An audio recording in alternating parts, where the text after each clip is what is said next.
Salut les devins, c'est Saikyo, je reviens vers vous pour vous apporter du suivi concernant la fin de l'anime Dragon Ball Daima, à propos de laquelle, je le répète, le producteur exécutif de la série Akio Yoku s'est refusé de la commenter il y a environ 10 jours. C'est le statut officiel du côté des ayants droit à ce sujet, mais il y a de cela 48 heures en arrière, le 17 janvier 2025, la partie presse du site Hulu, plateforme de streaming équivalente à Netflix et consorts, qui diffuse également Dragon Ball Daima dans de nombreux pays, s'était permise d'inclure dans son planning de février 2025 l'épisode 20 de Dragon Ball Daima, défini comme étant, je cite, son final. Il y a du nouveau à ce sujet, ça a bougé. Ce même site, cette même page, dont je vous fournis à nouveau le lien en description, a retiré une seule ligne de son planning de février 2025. Je vous le donne en mille, c'est Dragon Ball Daima. Ils n'ont pas modifié la ligne, ils n'ont pas enlevé le statut de final, ils ont carrément retiré la ligne. Dans ce planning, il y a toujours plein d'entrées au 28 février. On peut chercher désormais Daima. À ce stade-là, il n'y est plus. J'ai vérifié en prenant la version téléchargeable sur leur site qui nous propose un fichier Excel et Daima n'y apparaît plus non plus. Les hypothèses sont évidemment nombreuses. Hulu a pu aller trop vite en besogne et qualifier cet épisode-là de final pour rien. Mais dans ce cas-là, pourquoi avoir retiré la ligne Daima dans son ensemble et ne pas l'avoir modifiée en supprimant la mention finale, ce qui aurait largement suffi. Autre option malheureusement plus probable, le site de Hulu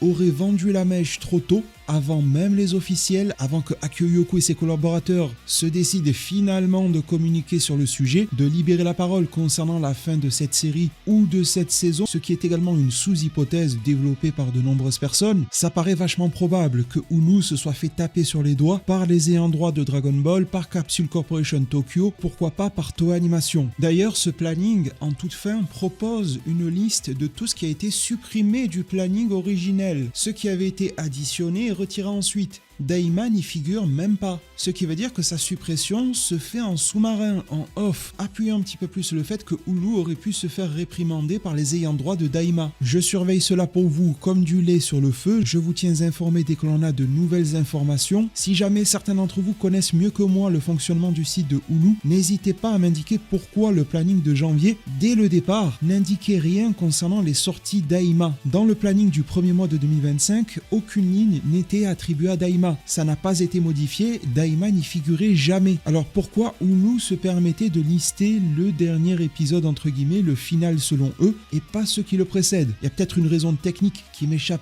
par rapport à ce site-là. Je rappelle que outre Hulu, nous avions également le lettrage en rouge associé au fameux Dakuten en japonais au nombre de 20 qui semblait former un compte à rebours vis-à-vis des titres jusqu'à la fin de la série. Ça peut avoir une double ou triple signification qui n'a pas encore été décodée, mais pour le moment, le premier sens que l'on a trouvé à ces lettres, c'est qu'ils utilisent chacun respectivement l'un des 20 Dakuten, ce qui renforce le message envoyé par Hulu, à savoir que le 20e épisode pourrait être le dernier de Daima, ou pourquoi pas de sa première saison si jamais il devait y en avoir une suivante, mais cela n'a jamais été évoqué officiellement. Du mouvement et des communications devraient opérer rapidement, le 28 février approche à grands pas. Je vous rappelle que sur la chaîne ces dernières heures, l'activité a été quand même très élevée. Annulation du Dragon Ball Games Battle Hour et retour de Dragon Ball Super en février. Analyse d'un potentiel Genki Dama issu des Majin et formé par Son Goku dans Dragon Ball Daima. La date de fin de l'anime Dragon Ball Daima qui avait été révélée en première instance par Hulu. Le DLC numéro 1 de Sparking Zero qui se révèle et dont on ressent fortement la grogne des joueurs par rapport au contenu qu'il a pu proposer. Ma review du 14e épisode de l'anime Dragon Ball Daima avec un gros focus sur le dieu dragon Zarama. Et encore plus récemment, Boruto to Blue Vortex, son 18e chapitre, résumé de manière très complète, imagée et en français. N'hésitez pas à naviguer le catalogue de la chaîne pour les retrouver. Merci vraiment pour tout. Le pouce bleu serait plus que bienvenu. Votre abonnement et la cloche des notifications pour ne pas rater les prochains rebondissements quant à la fin de Daima. Prenez tous extrêmement bien soin de votre futur et à plus pour de prochains arts divinatoires.